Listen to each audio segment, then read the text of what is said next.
Welcome to episode 164 of the XS Noize Podcast. I'm Mark Millar.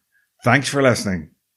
In this episode, I meet James Atkin and Dench from EMF to talk about their new album, The Beauty and the Chaos. If you missed the previous episode, I spoke to Crispian Mills from Coolie Shaker. So check it out, and if you like the podcast, please subscribe on your favourite listening platform, give us a rating, and leave a comment.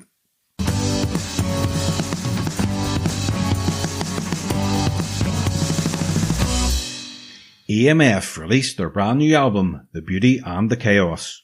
The album finds the band at their full creative tilt, delivering classic EMF, and sees the band reunited with Ralph Jezzard, who produced their first two albums, Schubert Dip and Stigma. In this interview, James Atkin and Dench delve into the writing and recording of the album, live shows, and lots more. So sit back, relax, and enjoy the XS Noize Podcast with James Atkin and Dench from EMF. Let's go. So, hi James, hi Ian. Welcome to the XS Noize Podcast. Hi, Mark. Lovely to be back. And yeah, lovely to see you. Yeah, it's great to see you again. And Ian, this is the first time you've appeared on the podcast, so thanks very much. Thank you so much for inviting me on. It's lovely to be here. Let's go straight into it then. Your last album, Go Go Sapiens, it was your first album of all new material since 1995, and now you're about to release The Beauty and the Chaos 2 years later. What prompted a new EMF album so soon? Well, I think Go Go Sapiens was such a great experience for us that we were like, oh, let's do that again. So the bigger question is probably like, why did we do Go Go Sapiens? Really, that was, what got us back to it. And I think that had something to do with the 30th anniversary shows. We played these two gigs, and the fans came out and sang every single word of every single song, and we were like, what? That's really weird. That's like, there's a lot of love out there for us. Yeah. So as I said, we played those two shows for the 30th anniversary, and we felt the love, and we were like, oh well, there's a lot of love out there. I think maybe we should just try writing some songs and putting some out. And that was Go Go Sapiens. And then we toured a couple of times and just had a brilliant time. And I don't know what happened, James. You were just like, oh, I've written some more songs. And we were like, okay. And then just by coincidence, Ralph Jezzard had moved back to England and was literally living around the corner from me. And we'd reached out to him to see what he was doing, because he was in Texas before. And Ralph, of course, was the producer of the first two albums and of Unbelievable, and he was like, yeah, I'm totally up for it. And so we sort of had the dream team. We released, we got together with Ralph, we went up to see James, and then we sort of did the drums up there, and then got together in my studio in Finsbury Park with Ralph and just did lots of recording, and that was The Beauty and the Chaos. And what was it like being back in the studio with Ralph? Oh, just amazing, right, James? I mean, he just sort of gets it, really. He's just, in a funny way, he's sort of like the sixth member of the band. He's got the sort of same punk background that I've got, but also he's got the same sort of obsession with, sort of electronica and sort of the technical sort of synth stuff.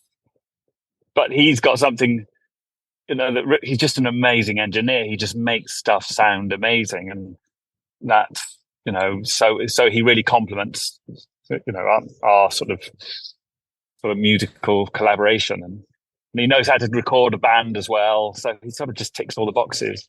What do you think, James? Yeah, it was almost like he'd never been away. As soon as we got together, the chemistry was there straight away. I mean, Go Go Sapiens was a little bit of a leap of faith for me and Ian, because we kind of made that record ourselves in the studio together, and it was a bit like, oh, can we do this? What's going to happen? And we knew we wanted to take it up a level for this next album. So yeah, I think we both kind of thought of the idea at the same time, because I mentioned to you, how about Ralph? And you went, I was thinking that. So I just dropped Ralph a quick message, and he was like, yep, I'm on board.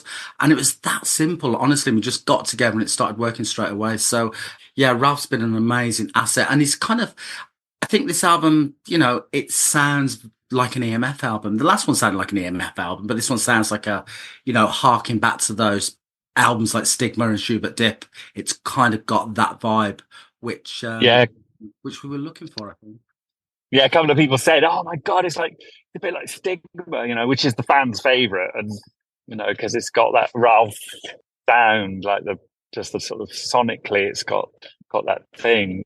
Yeah, I agree 100%. And that's what's been obviously missing from since Stigma. The album themes are more political than previous releases. The lyrical themes explored. You explore immigration, protest, climate change, addiction, friendships, but also include classic EMF songs about partying, dance floor, and the opening track and first single, "Hello People." When I first heard this, I thought the EMF sound is back. And it also reminded me, and tell me if this was intentional, it's very similar sounding in parts to Children from Schubert Dip. Do you want to tell Mark what happened yesterday? Oh, yeah. So we started Children yesterday. You walked out the room, Ian, so I picked your guitar up. We started playing, and then I don't know what happened, but I started singing People to Children. It's got the same chord progression, hasn't it? I think, when we put the song together, I was kind of thinking, wouldn't it be lovely to capture that energy of Children? And, when, we can't get away from it. It does sound a bit like Children, but hey, that's okay. It's a formula. It worked before. So, it's not exactly, it's like Children. We need to copy Unbelievable as well, don't we? Yeah. We copied the wrong one. No, but I like it. I like the way you've done that. You're sampled yourselves, it's great, and the song's about embracing immigrants coming into the UK. What prompted you to write about this subject? Well, it was just kind of calling out some of the racists, and just there's a lot of right-wing nastiness out there in the press. And it just seemed a nice, worthy subject to sing about. Obviously, in my everyday life, I come across a lot of people from around the world and teach young people, and everybody's got value and something to offer. And then just to see people, get bullied and victimized in the press, and then people jump on that, it was just calling them out a little bit, really. So, it's always great to sing a song with a message. I think, I think maybe we have got a little bit more political on this album. Maybe it's just part of growing up, I think. Yeah, maybe it is because we got a bit older, haven't we? And there's that song 21st Century, James, and I think that's a real sign of getting older when you're referencing all the kids' books that you read to your kids, like, because they were growing up. That really is about. Yeah, themes for writing songs. You kind of just got to reflect on your life and just pick bits of what have gone on and bits of it that are important. But it's interesting, like you say, Mark. It's not all political and right on and preachy. There is some love songs in there, and there's songs about partying, and so it's a real mixed bag. And one of the album bonus tracks features a remix of "Hello People" with Stephen Fry, who's an old friend of the band. He appeared on Glass Smash Jack from your third album, Cha Cha Cha. So why did you ask him to be on this track specifically? It's funny when you do a song about immigration and you think, oh my gosh, we're going to go out there and people are going to ask us about immigration, and what do we know about immigration in terms of the sort of facts and figures? And I came across this video that Stephen Fry made about Brexit called Facts versus Fear, and Stephen Fry actually, he talks about, he does those lines that I sampled in the song. And Stephen Fry, he's like the most lovable nerd on the planet. And he is somebody who's done his homework and has checked his facts, a la QI. And I thought, well, we need to put him on there. And if people say, well, what about the numbers and have you actually checked your facts? I'll say, well, Stephen Fry has, and he's agreed to lend his name to it. And so that was we thought that was like a really great idea. And also just the whole sampling thing. We always loved sampling voices, and it just sort of made sense. Yeah, it wouldn't be an EMF album without sampled voices. 100%. Exactly. My favourite song on the album is Lookout Mountain. It's absolutely tremendous. I love the lyric. We are the children of the new age and things are getting strange. When we look into the future has got to change. What can you tell me about that? Go on, James. Gosh, well, I don't know. Sometimes I go down rabbit holes, and I think at that time I was reading a lot of books about 60s counterculture in the West Coast and California and Laurel Canyon and all that was going on there. Frank Zappa and, Crosby, Stills and Nash. And I kind of I just loved the imagery of what was going on at that time, and people think it was fresh. It was backlash after the 40s and the 50s in America, and people becoming free love, which isn't that far away from Acid House, Summers of Love. And it was just a nice, I don't know why I put some lyrics together like that. Yeah, I don't know really. It was like you said that book you read was talking about how anyone was there, and that generation, yes, in the 60s, they took responsibility for the problems of the world, and I think it was a lovely way to equate the sort of musical admiration with a sort of, I don't know, like a political admiration. It's like saying, that those people like stood up for what they believed in and sang about what they believed in, and it's just like sort of saying that, maybe we need to start that, start doing that as well, and and talking about what, how to fix things and getting involved in it. And I don't know, that felt like a good thing to do. Great answer, Ian. That's cool. I didn't realize it was such a serious song.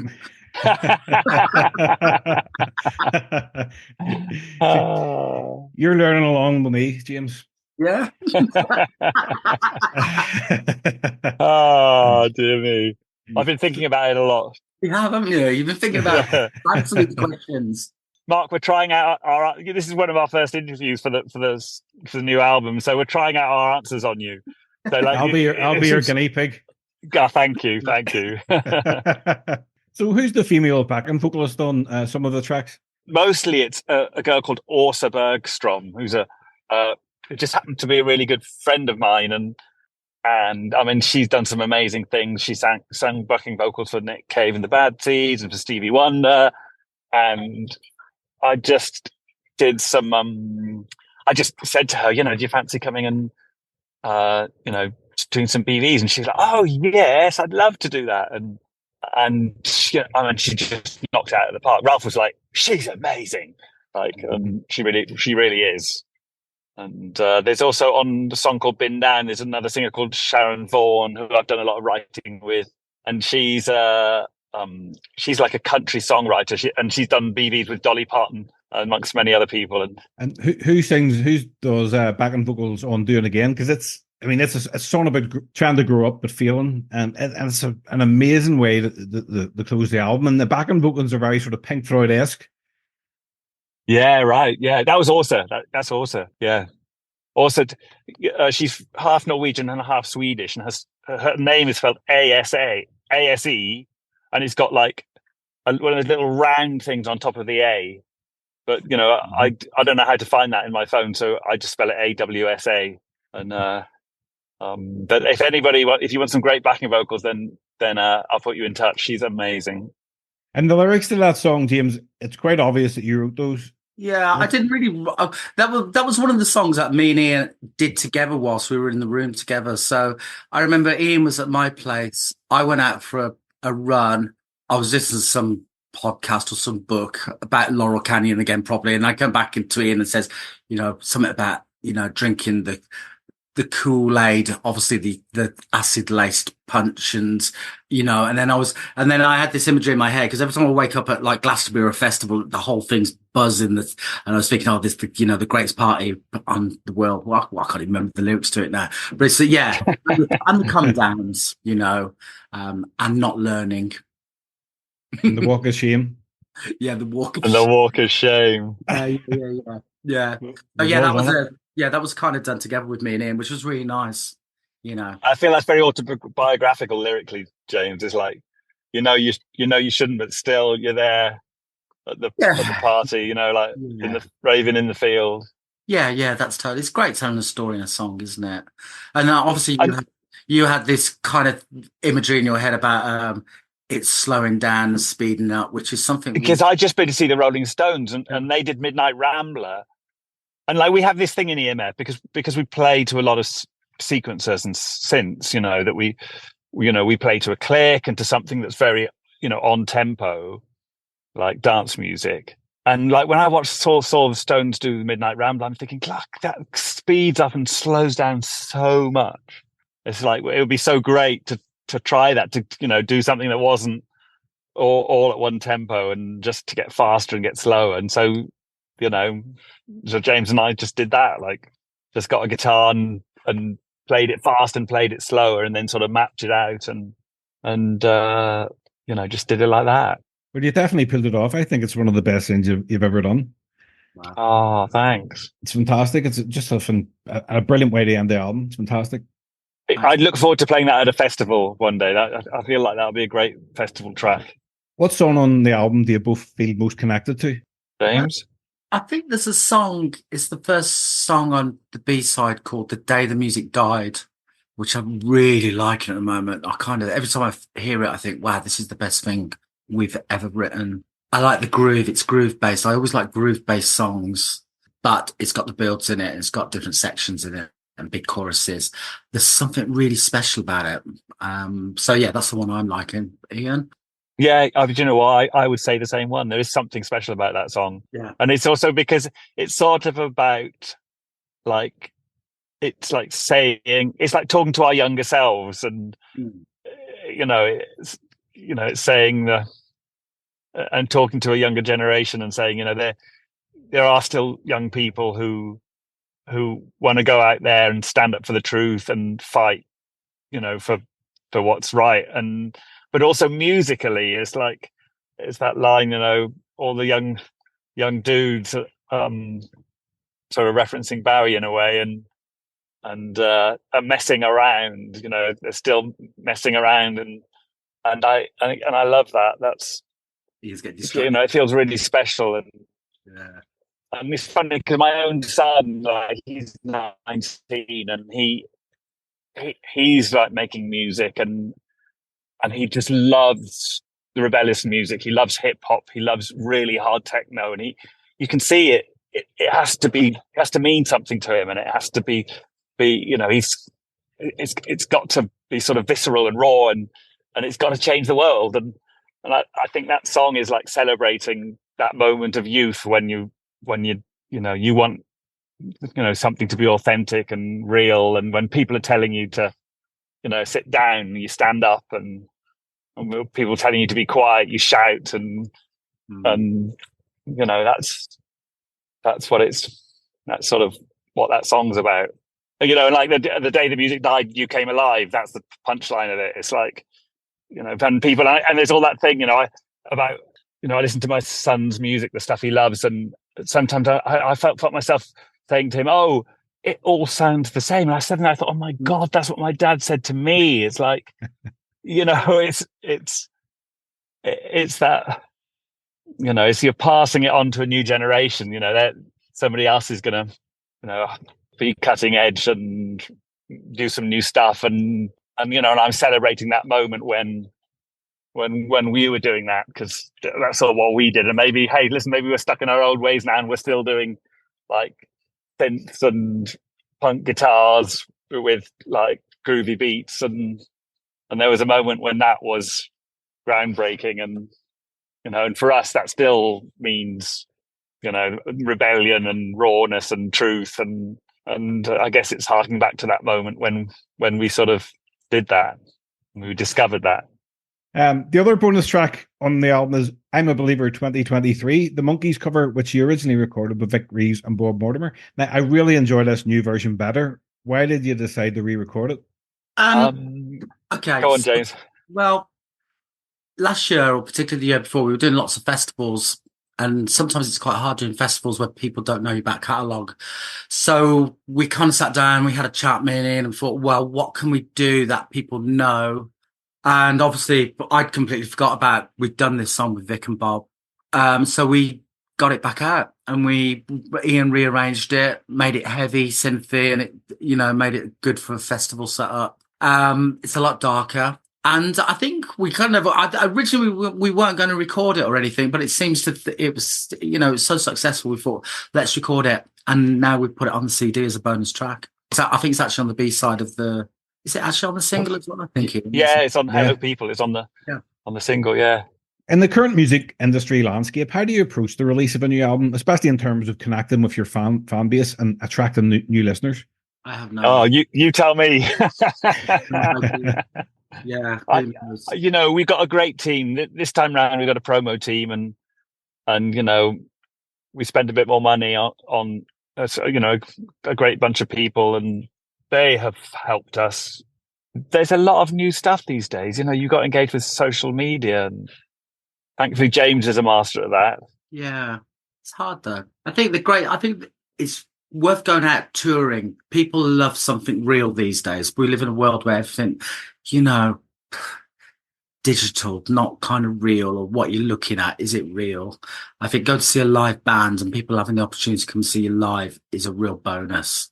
And, you know, we're out next week. We'll probably talk about this in a moment, but we're out next week and the dates have sold really well. So there's obviously a bit of interest out there, whether it's for a nostalgia thing maybe, or maybe we'll get some new fans along the way. But that's a way we're creating the buzz, really. I think the live thing, and, you know, we're a great live band. We've been doing it a long time, so we're looking forward to that bit of the promotion. Yeah, I think my favourite bits that's going to happen, actually. Your live performances are full of energy. How do you prepare mentally and physically for such intense shows? You're starting to scare me now. Oh, God, no. Early nights. Oh, well, you know, we don't do it. You know, in the olden days, we used to go on stage half cut and then party all night long and then do it the next night. But that doesn't really happen anymore. We can't really do it. Well, I can't pull that off. Ian's still pretty wild, but, you know. What? If I have a cup of tea, it's a bit too much for me. Yeah. These days. But, you know, we've scattered the gigs out. We don't put too much pressure on ourselves.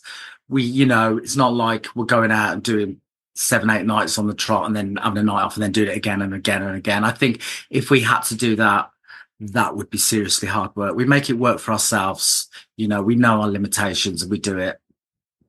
You know, it's fun. We're not out all the time. We've been edging up, though, haven't we? We did 4 dates on the first Go-Go Sapiens tour, 6 dates on the second one, and this time we're doing 11 dates. And I just think that's how you get back, just by doing more, right? I mean, just if we keep producing good music and playing good gigs, I think then people will come, and I hope anyway. That's our plan. One for you, Ian. You've written the songs for Beyonce and Shakira, and for American Idol winner Jordan Sparks, among others. How do you approach songwriting for other artists outside of EMF? Is it a different way of working, and do you enjoy it? I had an amazing moment because when EMF went our separate ways, I started working with a girl called Amanda Ghost, and in a sense that was like EMF because we made the music that we liked for her. Really, it was her. She was a sort of solo artist, and we wrote songs together for her. And then we just ended up in New York one time, and this guy said, "Oh, I want you to write a song for Beyonce." And we went to see him in his office, and in walks Beyonce and Jay-Z, and they were like, "We want you to write a song."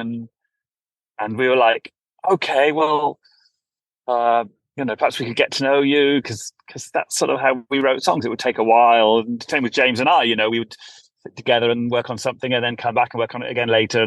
But Beyonce turned around and said, "Look, I'm way too busy for that. I booked the studio tonight, and you got to come up with something."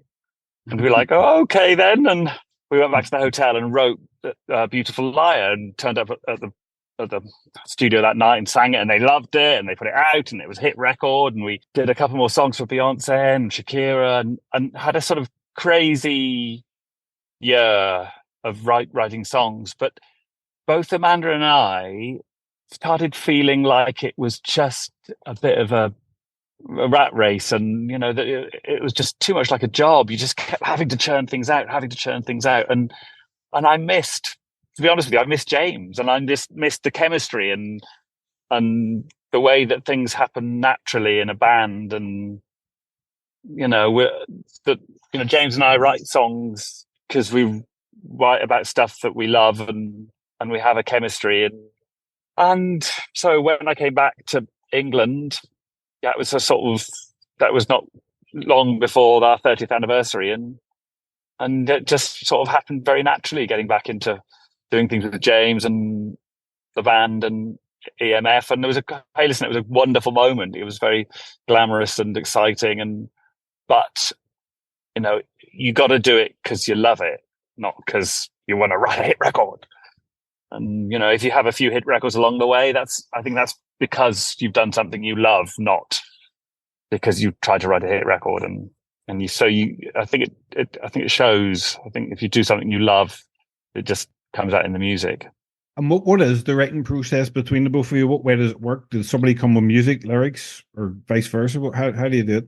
Well, more recently, James has been doing demos and sort of coming up with a concept for a song. And then usually I go up to Yorkshire and we work on it a bit and, sort of fiddle with the chorus and change some of the lyrics sometimes and sometimes not. I mean, things like Sister Sandinista was basically James's demo, as were some of the songs on this record, right, James?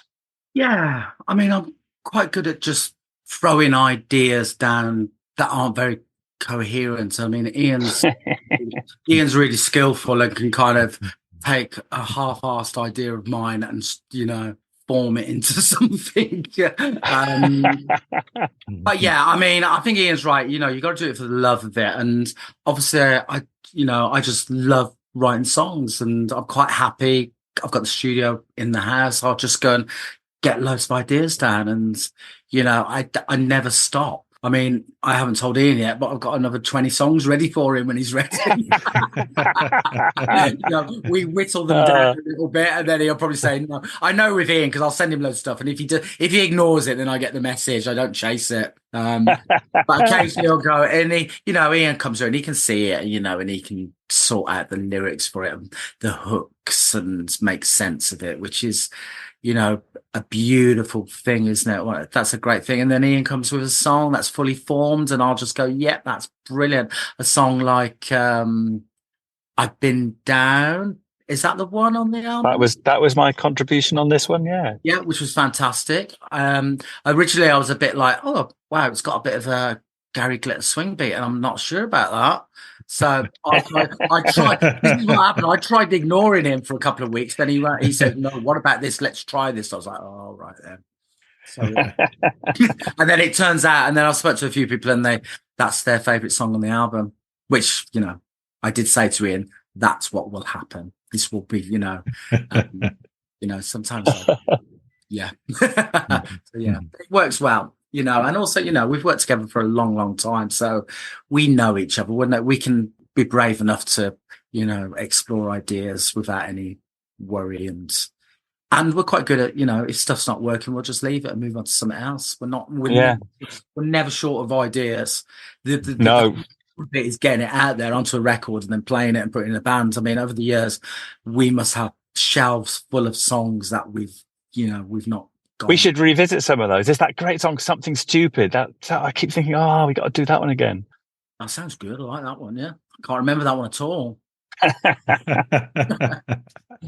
I've been putting some dodgy guitar riffs on it, James. Well, there you are. I mean, you've mentioned that you have to work on it. You have to finish the song, Something Stupid. You've heard it here first. Yeah. Exactly. Wait for that one. I do know the song now. Is it called That Same Old Stupid? Same Old Stupid, that's it. Yeah, I do know it. Yeah. Well, what's all the... Okay. We'll get it over to you, Mark. Looking forward to it. Your third album, Cha Cha Cha, turns 30 next year. The band split shortly after its release. What's the first thing that comes into your head when I mention that album? Not great thoughts. It was kind of quite hard work. We were kind of in the death throes of that period in time with EMF, and it was, all you ever wanted to be was a pop star, and then it got really blasé and really hard work and really unenjoyable, which, we should have just sorted our shit out at the time and just gone, we've got an amazing thing going on here. Why are we going to throw it away? By being moody and stuff. So, I don't know. What do you think, Ian? Did you enjoy that time? Oh, it's so strange because, after years of being, I don't know, trying to keep it together, and I'd been struggling away in a band before EMF for years, and I sort of told myself that I wouldn't be sort of drawn into the madness of it all. But about Cha Cha Cha was sort of 5 years into EMF and the craziness and the touring and the success and it starts to get to you, I think. No matter how much you try and keep your feet on the ground, it sort of drives you a bit mad, and you start to drink the Kool-Aid literally, and you start to believe your own hype and kind of think, hey, that you can do anything, and I think we just all lost ourselves a little bit, and if you listen to the album, it really is all over the shop, and we tried to make it great, and Johnny Dollar was a great colleague to work with on it, but it was, I don't know, stylistically all over the shop. And I can remember, who was it? There was an NME interviewer once. We did an interview with him, and we were banging on about why we were doing this and why we were doing that, and it was sounding all a bit self-important. And he was like, "Why didn't you just write some more pop songs?" And when I look back on it, I think, oh God, maybe that's what we should have done instead of writing those strained things. And I don't know. We've learned from it, I think. Yeah, I like it. Yeah, so it's got this good moment. We should have made it just a single album instead of a double album. We could have probably edited it down and written a pop song on it, and it would have been much better. But hey, that's where we were at the time, and I guess I think that's how music is. I say this to my son sometimes when he's trying to be a perfectionist about something and he can't release anything yet. It's not ready. I'm like, in a sense, you just need to release music as a sort of diary of where you are at that moment. And as that, I think Cha Cha Cha is an excellent record of where we were.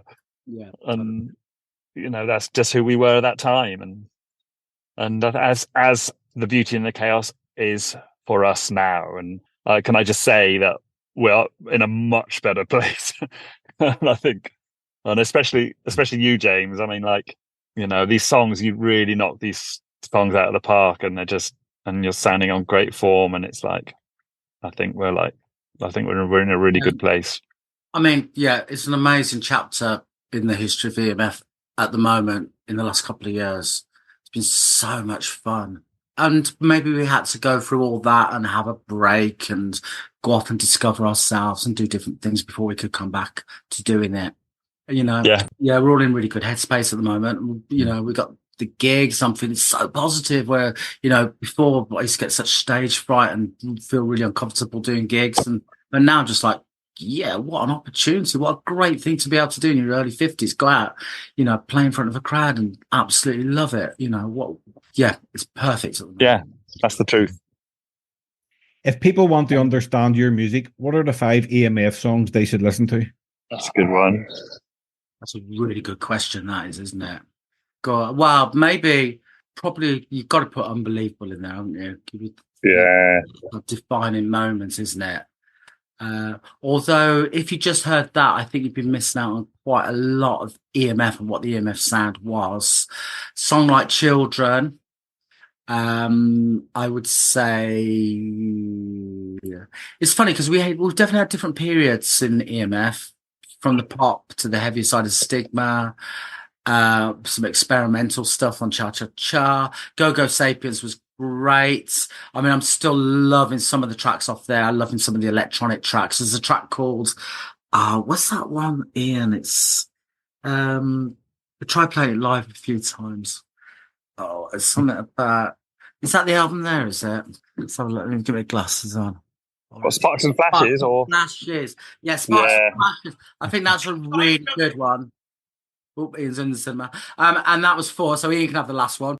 And I suppose, The Day the Music Died off the Within the Chaos. I think that's a good selection. Really good Good. selection. Happy days. Great Well, yeah, selection. thanks very much. I'll let you get off and watch your play or whatever it is. It's been great speaking to you. Mark, thank you so much. It's really lovely to meet you. Let's talk some more whenever you. Yeah, 100%. Yeah, some I've more spoke to time. James loads of times, so I'm sure I'll speak to you again. Anytime. It's been a real pleasure. And hopefully we get to see you in Ireland. Yes, I'll try and find out exactly where that is and try and get down. Brilliant. Thanks, Mark. All right, Take James, care, thanks. Mark. man. Great to speak to you again. Thanks, Ian. See you soon, man. Bye-bye. Bye-bye.